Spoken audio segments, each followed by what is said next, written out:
Welcome back to the Argentina Project podcast brought to you by the Wilson Center. I'm Katie Hopkins, your guest host and producer for today's episode.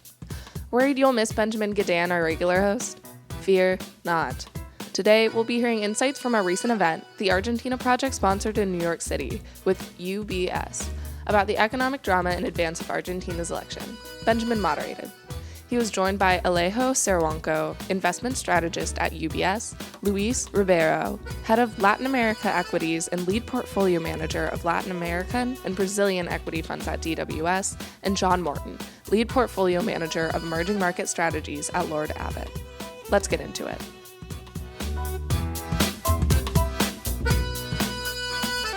One of the difficulties, I think, both analytically and for those investing in Argentina is to understand what the alternative is to the current model. And that's something we'll be discussing at some length here, which is to say that the running mate for the leading candidate is someone who's known well, former President Cristina Fernández de Kirchner, whose economic heterodox program created a lot of the structural imbalances that Argentina has not been able to surmount over the last 4 years.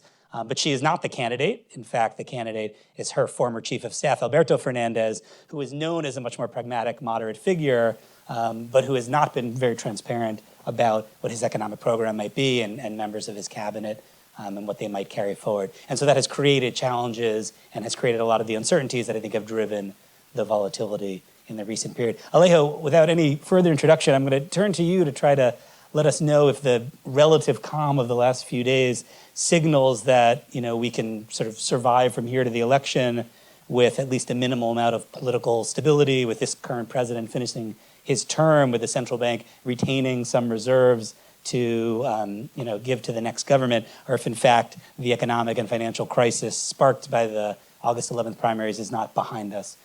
Where are we right now on sorting out the results of the primaries and taking us through the election in late October? Look, to your specific question, I think it's very unlikely that we've seen the end of the volatility in Argentine financial markets, because for that to occur, I think it's required to have a three-way principles agreement between the three main players in this equation. We need Macri, Fernandez, and the IMF to sit down and agree on some basic coexistence principles that would guarantee a smooth, peaceful transition into a new 4-year term. So we do not have that yet. All the initiatives have been one or two-sided, right? And in this case, we do need three to tango, and it's impossible otherwise, right? The problem here is the individual with the ability to implement policy doesn't have the credibility to implement it, because most folks out there believe that he won't be there in power in 3 months' time. So he has made attempts. It isn't as if I think he's been sitting back. Maybe you could talk for a minute about the two major policy changes since the primaries that have been designed to calm markets. One of them being the most recent one, a version of capital controls, not in the extreme form that we saw before this government. The other being this reprofiling of the debt, a version of a restructuring that was meant to be as market friendly as possible, but certainly was not a preferred policy before it became apparently necessary. Maybe just take us through some of the details of those and the impacts. Of course, it's fascinating to think that all this happened in the last week alone, right? And it has to do with the complete collapse in confidence by the domestic population, by investors in the system, by and large, right? Wednesday night last week, Argentina was forced to announce a debt reprofiling program. And this is related to the fact that a liquidity crisis that was inexistent before the primary elections became reality after the primary elections. It was triggered by an auction of local law short-term paper that had nobody showing up, basically, right? And so the government was forced to announce a reprofiling, sometimes in some cases forced, in some cases voluntary, of short and long-term paper, local law, external law. That's what happened last Wednesday. And on Sunday, the announcement of capital controls, limiting the flexibility of individuals and companies to access the foreign exchange market. All this to try to make some damage control of the situation. I was surprised by some of the measures, to be absolutely honest. There were orthodox paths that could have been pursued, such as allowing the currency to freely float and hiking interest rates that wasn't pursued. Let's see whether this helps calm the situation. Okay, just put in perspective, I think what happened with the primaries was, of course, a huge surprise to everybody. I mean, we saw the polls before, they were showing a small difference, a small lead to Alberto, and all of a sudden we saw 15%. So it was a huge surprise. That's why we see this reaction in the market. In my view, at least, is kind of exaggerated already in terms of prices. It seems that we are pricing in the worst case scenario, but we'll talk about it later. It came as a big surprise to us, but talking about the local Argentines and the people in general, I kind of understand the way they voted afterwards. Of course, I was wrong also, so I was wrong before, but looking at it afterwards, you kind of understand it because we've been through very difficult years in the last few years. Macri has tried to implement the reforms in a very slow way, at slow pace, and we haven't seen the results of that. And, we wish he had one more mandate for us to see those results, but apparently there's a low chance of that happening. But the Argentines in general, they didn't feel any improvement in the economy, and they voted the way they voted. But having said that, I think different from the rest of Latin America and the rest of the world, the Argentines, they really never trust their currency, right? So they always have their reserves in dollars. They never really had a big exposure to pesos. And even the banks have been very conservative in their exposure to local currency. They have, in terms of funding and assets, they've been very conservative. They are well capitalized. They have some exposure to dollars in their balance sheet. Actually, the government is forcing them to reduce that exposure to foreign currency. So I don't see any big problem with the financial system itself. We don't see a big run into the banks, mainly because the Argentines in general, they didn't have that much exposure to the banking. I mean, they never really trust the banking system. So loans as a percentage of GDP have always been very low. The bankarization is very low also. So all of that is helping now because I think they were very well prepared for that kind of movement. We saw sort of deposits getting out from the system, especially dollar deposits getting out of the system, but peso deposits as well. But I don't see any threat to the capital of the banks or any big problem for the financial system. I think they will stand this crisis still in a good shape. Well, I think we need to look at Argentine politics in general. I mean, when we first received the invitation to come here and speak today, basically Macri was going to win in the second round. That's right. And now we're sitting here talking about 30 cents on the dollar for the bonds. So these things shift quite a bit. Yes, Macri is done. I can't really foresee any statistical ability for him to come back here. I mean, I think he was done after losing by 16%. If you did any sort of math, his probability of winning was less than 5%. And I think now that he's imposed capital controls and reprofiled the local debt stock, he's pretty much admitted that this is he's getting ready for his exit. I think he's doing what's best for the country at this point, because if we continued to have these political battles in public and we weren't sure who was going to run it, it was just going to make this limited amount of reserves and everything else that's going on there be more problematic. So, and I agree, and I think now that, I think there's some consensus as to where things are headed, there is this large gap which provides an opportunity for Alberto Fernandez and his team to provide a bit of insight into how they might govern. There are some indications, we're aware of some of the advisors, they've given some interviews, including in the Brazilian press, not clearly enough to give a clear picture of how they would handle the IMF, how they would manage this crisis and manage, to regenerate growth. What do we know, if anything, about Alberto Fernandez's economic program? I think the best source of information is history. Rather than very recent comments in campaign mode, we should look at how he has behaved over the last decade, right? And we know that he was the chief of staff of Cristina Kirchner and Nestor Kirchner. They had a fall from grace around 2008. And for the following decade, Alberto Fernandez was a critic of the more radical economic policies of Cristina Kirchner and a critic of the pretty rough relationship that she had with the media and the private sector. That we know, and we also know they got together out of necessity in 2019, in the first time in world history, in which a vice presidential candidate nominates a presidential candidate, right? Pretty remarkable. That's what we know. Look, over the last few months, he's been in campaign mode. It happens all over the world that statements being issued during a campaign do not fully apply once in office. I think that the more important question here is who's going to have the power conditional on Fernandez and Kirchner winning? Will we have a government in which economic policies are in the hands of Alberto Fernandez and his economics team, or are they in the hands of Cristina Kirchner and her economics team? I think the outcomes are widely different. I mean, I think on many of the economic decisions, clearly they remain in the hands of Mauricio Macri, and one can say, fine, this is a campaign, we can await clarification and cabinet appointments at least down the road in November, maybe December. One area, though, where power already seems to lie in the hands of the opposition is in interacting with the IMF. And that's where I'd like to move the conversation, which is to say that the IMF has a disbursement that it's considering right now. It has not fully completed this $56 billion largest ever bailout that it's provided. And it seems, at least informally, contingent a bit on what the opposition is committing to carry out in terms of the program, which there is some logic to it. It appears now that the opposition would be the one who has to then renegotiate this agreement and start to repay it nearly immediately into the next government.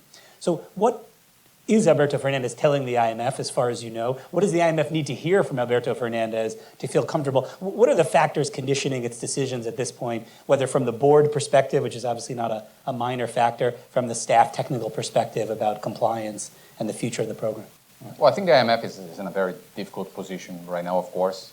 It goes without saying. But on the other hand, I think that helps because stepping back, I think, is not a very good option for the IMF. Either, so I think they will kind of try to get an agreement with Alberto Fernandez from the IMF side.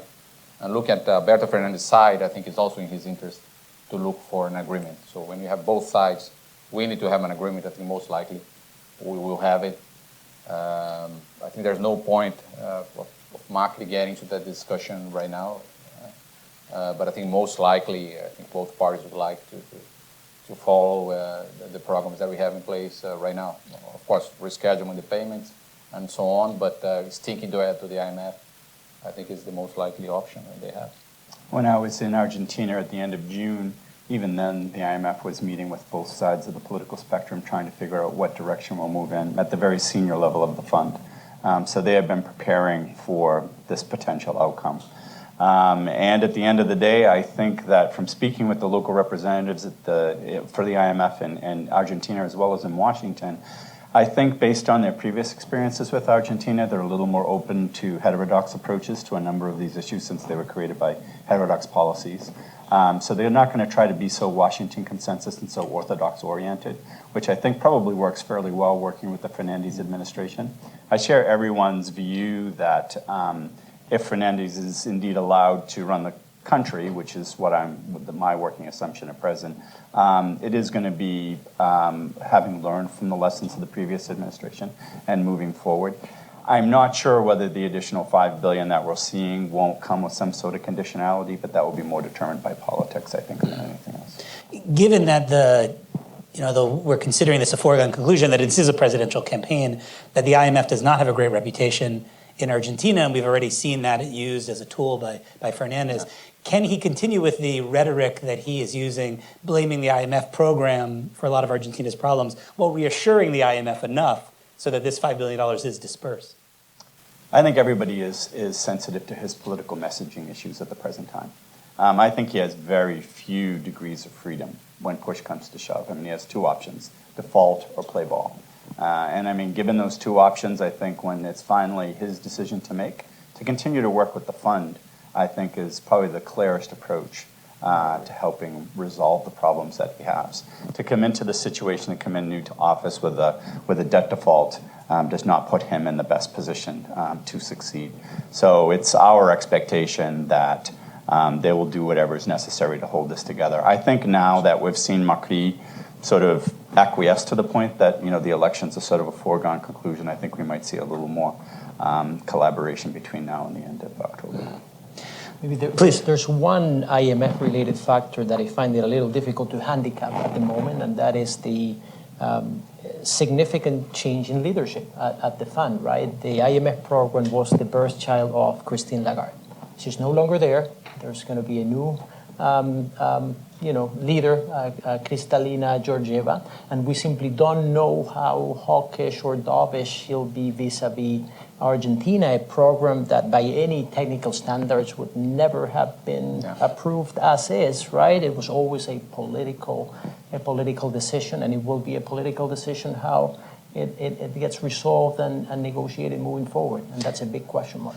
Maybe we could talk for a minute about the real consequences of what's going on in the last few days and weeks in Argentina, and then understand a bit of what it will look like for the next government there. It had appeared before the PASO, before these primaries, that Argentina had maybe hit bottom in its recession, that it may have been returning to some modest growth, that inflation was bad but would not far exceed maybe 50%, and that Argentina, consumer confidence was slowly increasing. I believe every one of those indicators is now moving in a very different direction, and that we're looking at now a contraction in 2020. So maybe I'll start with you, Alejo, and we can go down the line. What are the real consequences for the Argentine economy of this crisis, and what will it look like in December when the next government takes office? I think it's clear that the impact on macro variables will be pretty significant. The central bank runs a survey of economists on a monthly basis, and we got the results yesterday. Expectations changed 180 degrees, and now we have an average contraction in 2020 expected of around 1.2%. Inflation, pretty high levels, 40% year over year for 2020. I think that these expectations will likely be revised further to the downside. And so the cyclical picture is pretty dire. Now, I think we need to recognize one thing at the same time, and that is Alberto Fernandez will inherit an economy that from a imbalances perspective looks less bad than what Macri inherited, right? So looking, for instance, at the budget balance, Macri inherited a 6% deficit. Alberto Fernandez will likely inherit something closer to 3.5% deficit. Current account deficit, Macri 3%, Fernandez 1%. So it's, when you look under the hood, things are not as bad as they seem. Even the currency, right? I mean, the currency, when Macri took office, was overvalued by far. 20% or more. And now it's not anymore. I mean, one can even claim that it's undervalued right now. So that's another point. Exactly. That is better than before. I mean, the best thing for the Argentine economy is the second term for Mauricio Macri. I think he's being delivered with a very, very good economy to the point, when have we seen the fiscal and the trade accounts be, relatively moving into balance? It came at a great expense in terms of inflation and in terms of interest rates and ultimately political issues. But I think he's inheriting the situation probably as good as it's been in probably 8 years. So he has a relatively clean slate. It's his to mess up or start to let those important achievements that they've created under Macri start to slide. I agree with everybody else. We're not going to see any growth out of this economy for another 2 years, and it's going to be just about how do we maintain the situation and manage the debt stock, and sort of how the policies are enacted. And what they do in the energy sector and the utility sector and a few other key micro issues as well. Yeah, I mean, so you mentioned in passing managing the debt stock. I think if you asked Alberto Fernandez, he would have a very different assessment than the one we just heard about the inheritance that he's getting. And a great deal of his focus would be on this debt issue. There's some disputes as to what debt to GDP was when he came in because there was the holdout bondholder issue and some off-book debt. But anywhere between 20 or 40% is a pretty big range as they would debate it, but certainly not 100%. And not in selective default or in some version of reprofiling. What do you make of the debt situation that the next government will inherit, or what we have right now? Are we headed toward an actual restructuring? What will it look like? Looking at the various types of debt that's been issued and the contracts for these debts, just a bit of insight into how this will be managed and what are some of the scenarios that creditors will face. So our working assumption was sort of the worst case scenario is that Macri would come in. There'd be some types of issues around this. He would have the confidence of the markets. He would have the IMF facilities in place, and they would start to get access to the capital markets again. Once that was in place, he could come to us as bondholders, because the problem really is the maturities between 2020 and 2023. If you can get over that hump, half of which is owned by the IMF, you can start to think that the debt picture looks considerably better. And so we went from having that sort of be the worst case scenario that what Macri West had to do, and now clearly it's the best scenario in terms of what we're going to get. So I think this is really inevitable, however we look to go about it. And I think we have some practice in terms of how we do these types of reprofilings now. And if you look at the example of Uruguay or the Ukraine, we've gone through these situations and been able to find solutions that were bondholder friendly, for lack of a better term. But that you could find that would be acceptable to all parties involved. And the collective action clauses are there in all of the major issuances at this point? Yeah, which makes, relative to the 2001 default, the situation much cleaner. So, that's sort of our working assumption. It seems as though, we sit on a trading desk every day. It seems as though the markets are sort of coming around to the fact that this is going to be inevitable, and the question becomes, what form does it take? And you can still, at this date, look at reprofilings that don't have a haircut. That you can have step-up coupons and adjustments around financial engineering that make it, relatively palatable, and it makes sense. The question is, and we were talking about this earlier, what state is the economy in when we get there? And is such a thing possible? And so what happens with reserves and what happens in FX, I think, are going to be critical. Excellent. I think we're going to end here. Thank you so much for your interest and for being here. UBS, thank you so much for generously hosting this great conversation. And most of all, thanks to you three for sharing such wonderful insights. This was excellent. Well, thank you. Thank you. And thankfully, our producer is a wonderful editor. That's me, Katie Hopkins. If you enjoyed the show, subscribe to the Argentina Project podcast on SoundCloud and sign up for our weekly newsletter at wilsoncenter.org/weekly-asado.